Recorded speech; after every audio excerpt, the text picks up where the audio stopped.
Décision Plus est au service des investisseurs boursiers depuis 1987, au tout début de l'autonomie boursière. Notre logiciel de graphique Market Vision Plus et notre logiciel de code dynamique Trader Plus en ont fait sa renommée. Nous sommes encore ici parce que nous évoluons sans cesse et que nous servons bien nos clients. Découvrez nos produits et services spécialement conçus pour l'investisseur actif et autonome dans la boutique Décision Plus. Le logiciel de graphique Market Vision Plus est en français. C'est le logiciel le plus utilisé par les investisseurs de chez nous. C'est lui que vous voyez dans le feu de l'action. Trouvez, classez et analysez plus facilement avec cet outil sans pareil pour suivre la bourse et prendre les meilleures décisions. Gardez vos titres à l'œil avec Market Vision Plus. Consultez la boutique Décision Plus pour en faire l'essai pendant 10 jours sans aucun frais, c'est garanti. Laissez-nous vous guider pour analyser la bourse et prendre vos décisions. Les analystes de Guru.tv feront tout le travail pour vous. De minute en minute, nous classons les titres selon leur situation technique. Nous révélons les signaux d'achat et de vente. Nous publions des recherches poussées et nous prodiguons des conseils en temps réel. Ça commence avant l'ouverture et ça se poursuit jusqu'à la fermeture des bourses. Profitez de chaque cycle boursier avec Guru.tv. Trader Plus, l'instrument du day trader. 50 cotes qui clignotent en même temps. Autant de listes que vous voulez. Graphiques à la seconde. De 3 à 30 graphiques. Des alarmes à volonté. Des listes de cotes préparées. Des modèles graphiques préparés. Prêts à faire feu. Achetez, vendez avec Trader Plus.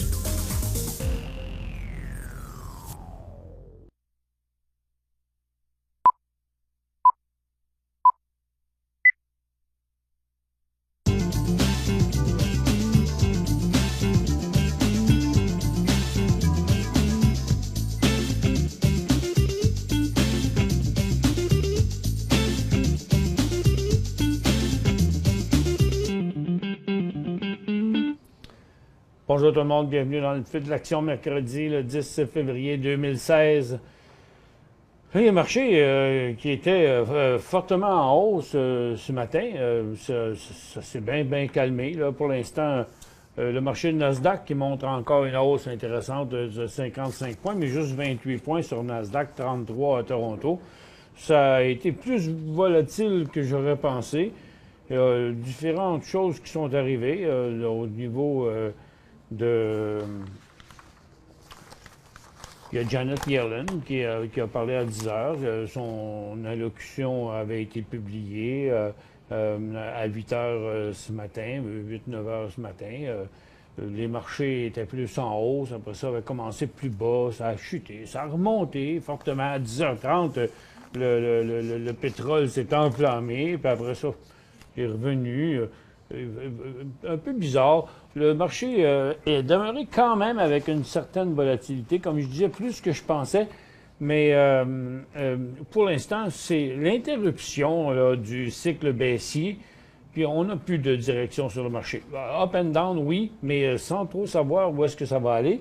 Ce matin, c'est l'Iran qui a dit que tout d'un coup, là, ils ont annoncé ça comme ça, que il serait prêt à collaborer avec l'Arabie saoudite pour stabiliser le prix du pétrole, qui est toujours à 27,89 quand même. Mais à savoir où est-ce que les marchés vont finir, là, ça, je ne sais pas trop. Vous voyez, ce matin, le Dow Jones, on a fait up and down. Donc, sur nos indices, là... Le Nasdaq, il a comme débuté un cycle haussier, mais pratiquement viré de bord. Sur le Dow Jones, ça s'est complètement annulé. Puis sur le SPY, presque. Puis sur le TSX, on a juste un petit rebond. Donc, là où on pensait peut-être qu'on aurait un bon creux et peut-être un cycle haussier, c'est moins certain là, pour le moment. Donc, on n'a pas vraiment la confirmation qu'on pourrait avoir quelques jours de hausse. C'est bizarre quand même, les mouvements qu'on a sur le marché aujourd'hui. Le dollar américain, lui, est en hausse, fait un rebond, mais toujours dans un cycle baissier. Le Japon a chuté quand même encore beaucoup cette nuit. Le yen japonais continue à monter, mais regardez la bourse japonaise qui a fait un nouveau bas pour l'année. Donc, ça a été quand même toute une chute depuis les 6 ou 7 derniers jours. La Chine est toujours arrêtée. Bon, là, comme on peut le voir ici, le marché, en fait, qui se comporte un peu comme le pétrole depuis un bout de temps. Londres s'est stabilisé. On a eu une certaine remontée. Donc, on a juste interrompu le cycle baissier. On a une phase neutre. Là où c'est pour ça que je disais, écoutez, la situation est quand même très survendue. À cette étape-ci, tout indique qu'on pourrait avoir un rebond de plusieurs jours sur le marché, mais ce n'est pas encore confirmé, ça. Sur le SPY, vous voyez, on est à côté sur le bas de l'année, partout. Autant sur le SPY qui a quand même avorté, je vous le montre ici en intra-séance, par rapport à ce matin. J'y arrive. Voyez, on a quand même été une belle poussée à la hausse, mais maintenant, c'est plus très, très, très, très fort. Donc, il semble que le marché n'est pas si confiant que ça pouvait paraître. Donc, au niveau des nouvelles ce matin, Solar City attendait moins 2,59 $. Et ils ont eu plus 4 cents. C'est quand même un très bon résultat par rapport à ce qui s'attendait, avec 60 d'augmentation des ventes. Mais le titre est quand même en forte baisse, de 23 %. Bizarre, non? Walt Disney attendait 1,46. Ils ont eu 1,63 avec 13 d'augmentation des revenus. Puis le titre aussi est en chute. Akamai, lui, a des résultats moins extraordinaires, mais lui a poussé très fort, de 62 à 72, 8 d'augmentation des revenus. Donc, le titre a été très volatile, très effervescent, disons, ce matin. Et puis, Panera Bread montre une hausse de 1,78 à 1,88 $. Le titre est en hausse là-dessus, ce qui est normal. Time Warner en est un autre bizarre. 1,1 à 1,6. 5 cents de plus dans les revenus, mais regardez quand même la chute qu'il y a eu ce matin, avant un certain rebond, là.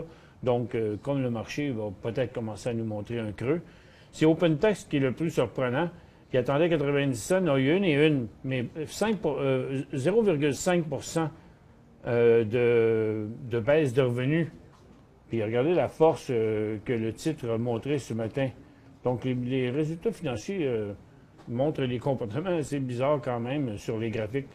First Service, qui a fait un rebond, tout comme le pétrole. Ils attendaient 26 cents. Ils ont eu 28 cents, 12 % d'augmentation des revenus.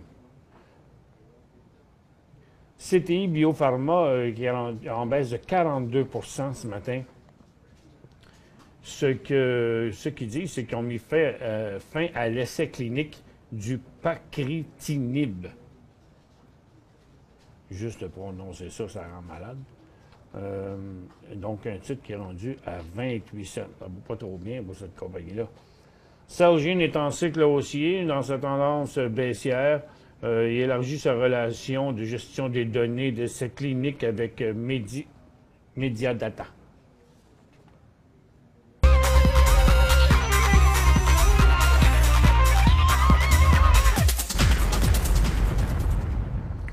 Nike montre un petit mouvement à la hausse, mais ils disent que pour la première fois de leur histoire, ils ont engagé un chef numérique. Bon, qu'est-ce que ça veut dire? Deutsche Bank, en fait, les banques en Europe, hier, on disait que les banques étaient en baisse, là, mais pour une fois, ils ont commencé à remonter. Les banques se sont stabilisées, un peu comme le marché le fait. Donc, pour l'instant, il y a encore, là aussi, une possibilité d'un cycle haussier pour plus tard, mais c'est très peu quand même comme mouvement à la hausse là, des banques. Vous savez qu'est-ce qu'ils disent, Deutsche Bank? Ils ont dit qu'ils ont envisagé de racheter leur propre dette. Et Crédit Suisse et USB Group ont fait un peu la même chose. Algonquin Power and Unit envisage d'acheter l'Empire District Electric. C'est pour ça qu'ils tombent de même, parce qu'ils sortent de l'argent. Empire District Electric, lui, a monté très fortement. C'est tout pour les nouvelles. Bon, oui, il y a le discours de Janet Yellen. Ce qu'elle a dit, c'est que les conditions sont moins favorables à la croissance, mais elle réitère que les prochaines hausses de taux vont dépendre des données économiques. Bon, c'est toute une révélation. Les revenus et les dépenses des ménages s'accélèrent, et ainsi que les investissements des entreprises qui ne sont pas des entreprises du domaine de l'industrie pétrolière. Puis elle s'attend à ce que l'inflation accélère à un certain moment. Bon. Elle n'a pas dit grand-chose, finalement. Parce qu'elle ne sait pas quoi dire. Qui sait? Qui sait qu'est-ce qui va se passer? De toute façon, est-ce qu'on sait vraiment tout? Parce que les marchés se comportent quand même de façon bizarre. Il n'arrêtait pas de dire que les choses s'amélioraient depuis quelques mois. Puis, regardez, depuis quelques mois, on est en bear market. Puis c'est toujours pareil, hein?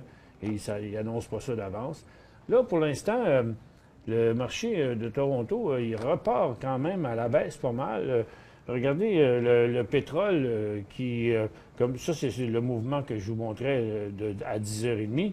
Là, pour l'instant, le pétrole est reparti à la baisse. Ce matin, on faisait un nouveau bas pour l'année là, sur le pétrole, avant le fort rebond. Puis là, on est en train de revenir encore à la baisse. Les minières ont parti en baisse, ont monté quand même solide. Puis regardez, on est retombé négatif. Tandis que sur l'or, on a continué à la baisse sur les prises de profit dans TTGD et là, ben, on est remonté un petit peu. Mais comme je l'ai indiqué dans les jours précédents, le cycle haussier, il est terminé là, sur les orifères. On est entre les deux. Consommation discrétionnaire, consommation de base et services financiers ont tous poussé, comme les marchés ce matin. Maintenant, ça perd de la vitesse. Avant l'ouverture, les compagnies ferroviaires étaient en baisse. Ils ont ouvert finalement en hausse, mais là, ça s'est bien calmé. Regardez les services financiers canadiens qui avaient suivi le mouvement des services des banques européennes. C'est en train de retomber à zéro. Donc, pour l'instant, là, pas d'inversement du bear market. À peine on a une pause. Il y a juste Nasdaq qui nous a donné l'air d'être reparti pour de bon. Tiens, le Dow Jones est passé négatif à moins 23 maintenant.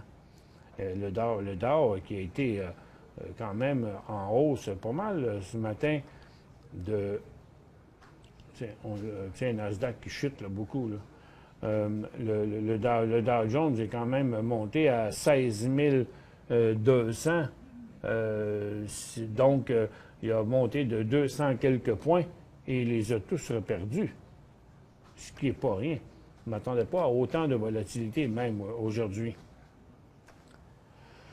Ça fait que, qu'est-ce qui va se passer? Même que le pétrole, c'est encore bizarre, hein, que quand il descendait à cause que l'Iran avait augmenté l'offre, finalement, sur le marché. Puis là, ils disent, oh, on est prêt à discuter avec l'Arabie saoudite pour stabiliser les prix. Mais ça n'a pas continué, comme si, finalement, les investisseurs ne les avaient pas pris au sérieux. Donc, le secteur énergie, le pétrole demeure sur son bas de l'année, à 27,69. Et le gaz est repris en cycle baissier depuis hier et ça se maintient en direction de son bas de l'année. On n'est pas très, très loin. Et puis, les titres pétroliers ont quitté le sommet négatif et continuent à la baisse en direction aussi du creux de l'année. Donc, c'est pas encore inversé là, pour ce qui est du pétrole. Donc, je m'attends à un certain moment, un rebond à un moment donné, mais tant que le cycle baissier n'est pas fini, il n'est pas fini. Et puis, ce matin, on voyait une pause, mais là, comme on le voit, juste sur le bord de retourner encore plus bas, c'est à se poser la question. Non. Disons que les chances pour un rebond dans l'après-midi sont quand même très bonnes du côté du pétrole. On va aller à la pause dans quelques secondes. Bon, le Dow Jones qui est quand même volatile, là, il était à moins 26 il y a à peine une minute. Puis là, on remonte encore un peu. Donc, on peut parler de volatilité dans le moment, mais plus de direction sur les marchés. Puis c'est toujours ce que la majorité des gens attendent. Là, en swing trading, qu'on ait quelque chose à se mettre sous la dent. Pour joindre Michel Carignan et son équipe par courriel, écrivez à michelcarignan@decisionplus.com. 5 bonnes raisons de gérer vos investissements avec Banque Nationale Courtage Direct. Des frais de commission fixes à 9,95 en tout temps pour tous les clients et à partir de seulement 6,95 si vous êtes un investisseur actif. Aucun frais d'administration annuel si vous détenez plus de 20 000 $ dans vos comptes. La possibilité d'ouvrir des comptes enregistrés en devise américaine. Des outils performants afin de faciliter vos prises de décision. Un service à la clientèle primé et un niveau de satisfaction parmi les plus élevés de l'industrie. Pour en savoir plus, visitez le bncd.ca ou appelez-nous dès maintenant. Décision Plus est au service des investisseurs boursiers depuis 1987, au tout début de l'autonomie boursière. Notre logiciel de graphique Market Vision Plus et notre logiciel de code dynamique Trader Plus en ont fait sa renommée. Nous sommes encore ici parce que nous évoluons sans cesse et que nous servons bien nos clients. Découvrez nos produits et services spécialement conçus pour l'investisseur actif et autonome dans la boutique Décision Plus.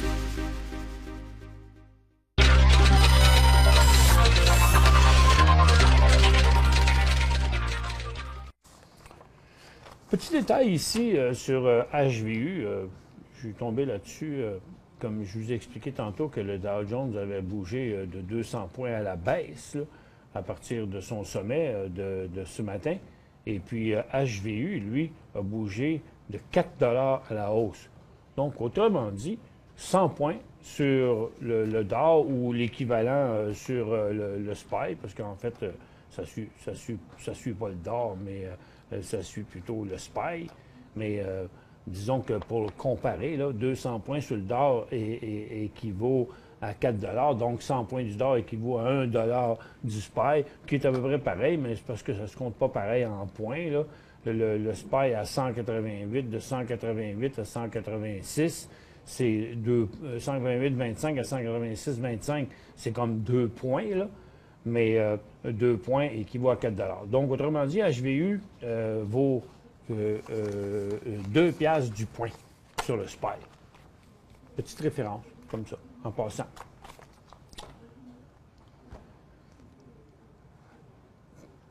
Dans les questions, celle-là, je l'avais faite. Pouvez-vous m'indiquer quelques titres performants? On l'avait faite. Hey, c'est pas les bonnes questions, ça, Maxime. Mais tu répondu à ça hier. Ben, je ne sais pas où j'étais rendu, mais ça a été fait. Ça a été fait. Tiens, BTO, je pense que j'étais rendu à BTO. Pas sûr même, peut-être que je pense que celle-là avait été faite. C'est B2 Gold, non. B2 Gold qui a été, pour l'instant, ben, premièrement, je vais le mettre ici pour pouvoir le comparer avec l'indice de l'or. Comme ça. Et on va le chercher ici. Donc l'or, lui, est à son sommet là, depuis son creux de décembre. Là, maintenant, il est rendu au sommet à sa résistance. Et le prix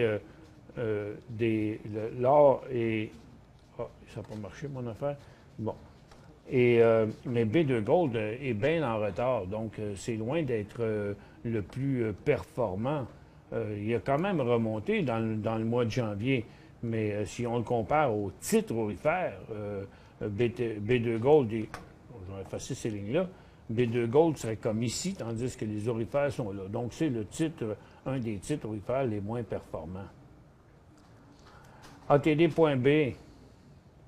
Puis, en fait, B2 Gold, qu'est-ce que juste pour finir l'affaire, je pense pas qu'on devrait garder notre attention sur ce titre-là.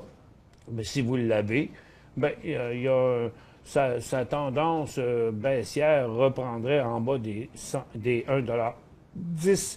Puis il y aurait un petit signal d'achat en haut d'une pièce et 30. Couche-tard et Alimentation Couche-tard a passé une zone de support quand même très importante hier. Et sa tendance haussière n'existe plus. Il est en tendance baissière, tout comme le marché, même si c'est un titre qui surperforme le marché parce qu'il a descendu moins que le TSX. Il y aurait quand même un autre signal de vente à 53,61. Puis pour l'acheter, j'ai un gros bémol sur ça parce que oui, on a une très bonne zone de support, mais il semble quand même Couche-tard assez affecté aussi par le pétrole parce que depuis quelques années, ils ont quand même fait beaucoup du côté du pétrole. Mettons qu'il y aurait une possibilité de 56,15, 56,5 à 62, pareil. Donc, dans son graphique en intra-séance, ici, là, on voit que son signal d'achat très court terme serait 56 $. Y a-t-il des actions qui donnent un meilleur dividende que les banques? Ouch! Bonne question. Je ne peux pas, moi, vous répondre à ça. Qui paye plus que les banques? Ça se peut, là. C'est sûr que ça se peut, là. Mais vous me poignez les culottes à terre. Je ne sais pas. C'est pas ma spécialité. Souvent, les banques, le dividende est assez solide parce qu'ils ont beaucoup chuté. C'est ça. Les dividendes ont chuté pas mal partout. Beaucoup de compagnies ont coupé leurs dividendes. Les banques n'ont pas coupé leurs dividendes. Ça fait que, pour l'instant, ça reste les meilleurs, pas mal dans les meilleurs. FM achat 369 500. Il y a beaucoup de monde qui ont ça du FM. Hein? Bon, il n'est pas en ordre avec les autres. Je vais le mettre là.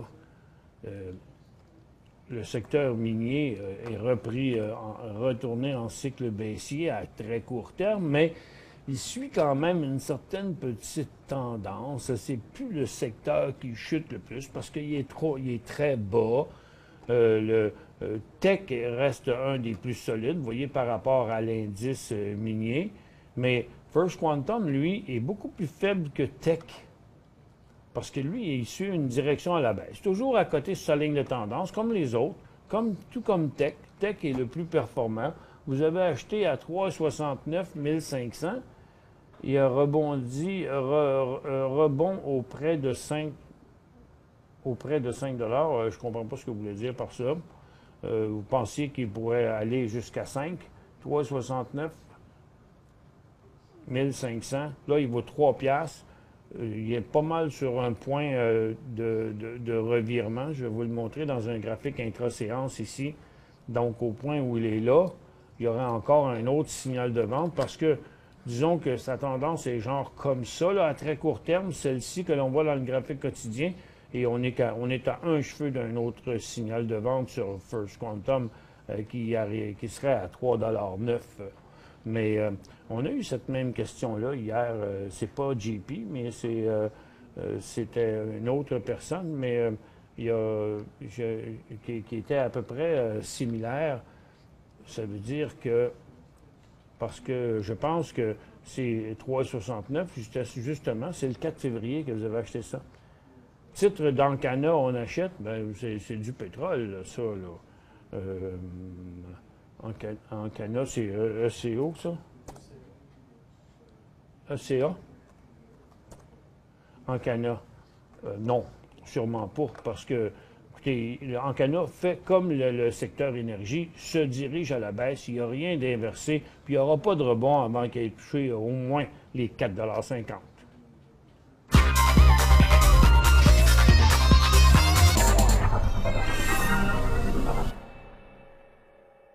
5 bonnes raisons de gérer vos investissements avec Banque Nationale Courtage Direct. Des frais de commission fixes à 9,95 en tout temps pour tous les clients et à partir de seulement 6,95 si vous êtes un investisseur actif. Aucun frais d'administration annuel si vous détenez plus de 20 000 $ dans vos comptes. la possibilité d'ouvrir des comptes enregistrés en devise américaine, des outils performants afin de faciliter vos prises de décision, un service à la clientèle primé et un niveau de satisfaction parmi les plus élevés de l'industrie. Pour en savoir plus, visitez le bncd.ca ou appelez-nous dès maintenant. Laissez-nous vous guider pour analyser la bourse et prendre vos décisions. Les analystes de Guru.tv feront tout le travail pour vous. De minute en minute, nous classons les titres selon leur situation technique. Nous révélons les signaux d'achat et de vente. Nous publions des recherches poussées et nous prodiguons des conseils en temps réel. Ça commence avant l'ouverture et ça se poursuit jusqu'à la fermeture des bourses. Profitez de chaque cycle boursier avec Guru.tv.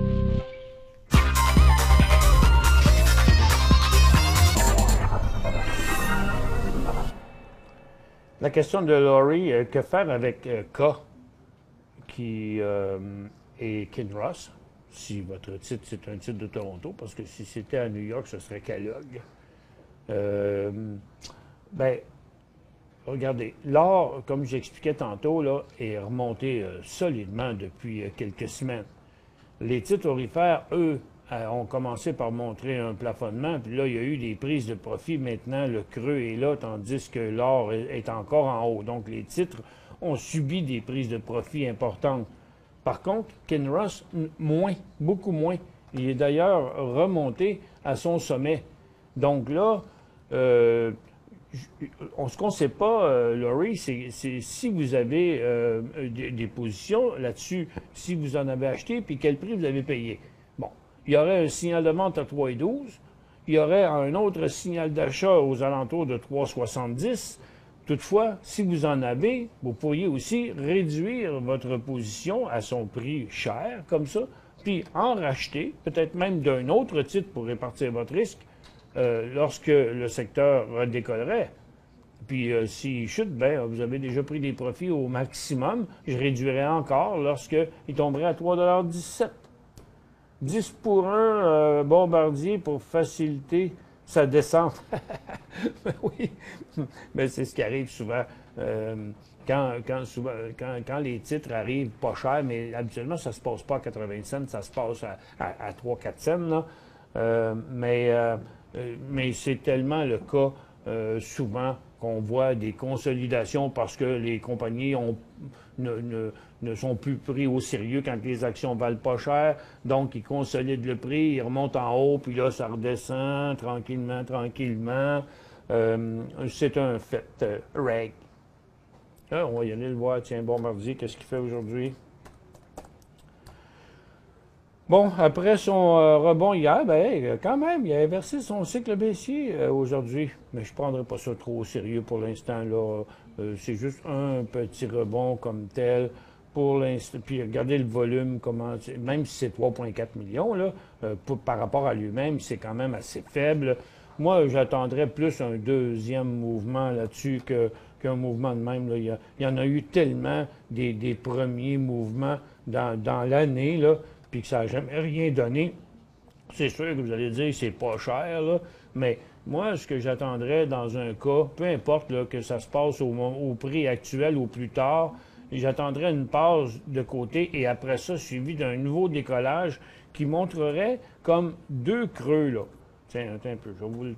Regarde. Il pourrait monter encore, mettons, je vais mettre un zoom dans le futur. Ça vaut la peine de s'y attarder un peu. Il y a tellement de gens qui en ont du Bombardier. Donc, si vous en avez, ben, il continue à monter. Là. Fait que pour l'instant, vous le gardez. Disons qu'il montera encore une autre journée, ou 2 jours, ou 3 jours. Là. OK? Un jour, il va faire une formation neutre, puis après, sa formation neutre pourrait redécoller comme ça. Et à ce moment-là, on aurait la confirmation d'un nouveau creux ici, parce qu'on aurait le début d'une tendance haussière en même temps que le début d'un cycle haussier. OK? Donc, c'est ça qu'on attend. On attend, quand ça fait ça, on attend que ça fasse ça, ça, puis ça, de manière à pouvoir avoir une tendance haussière. PLI, on achète comme les initiés, dit Bob. Bon, c'est ce que vous dites, Bob?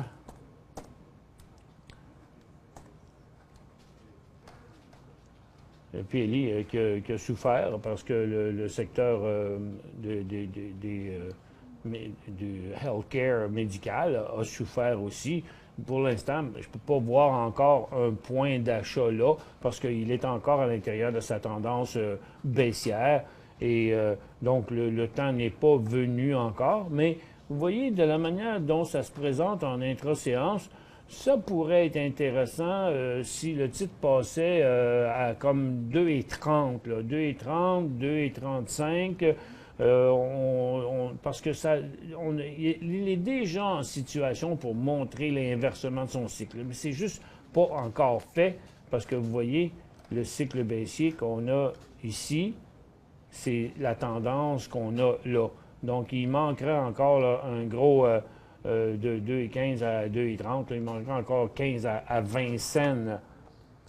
Les scolastiques servent à monter, à montrer ce que fait l'action ou ce qu'elle va faire.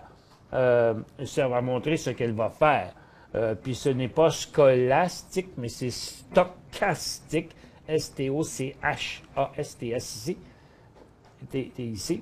Stochastique. C'est le nom de la formule mathématique. Et oui, c'est un oscillateur de situation suracheté et survendu. Ce qui veut dire survendu, c'est lorsqu'il y a essoufflement des vendeurs. Okay? Et suracheté, lorsqu'il y a essoufflement des acheteurs. Donc, c'est pour ça que les stochastiques nous indiquent lorsqu'il est survendu, lorsque le stochastique est en bas, ça nous indique que le titre s'apprête à remonter. Et puis, c'est un peu plus vrai en intra-séance aussi. Alors, regardez aller pour le fun en intra-séance un titre comme HVU, tiens, avec un stochastique 5,22. HVU en 1 minute avec un stochastique 5,22. Vous allez pouvoir voir le phénomène plusieurs fois par jour. Merci à tous d'avoir été avec nous. On se retrouve demain.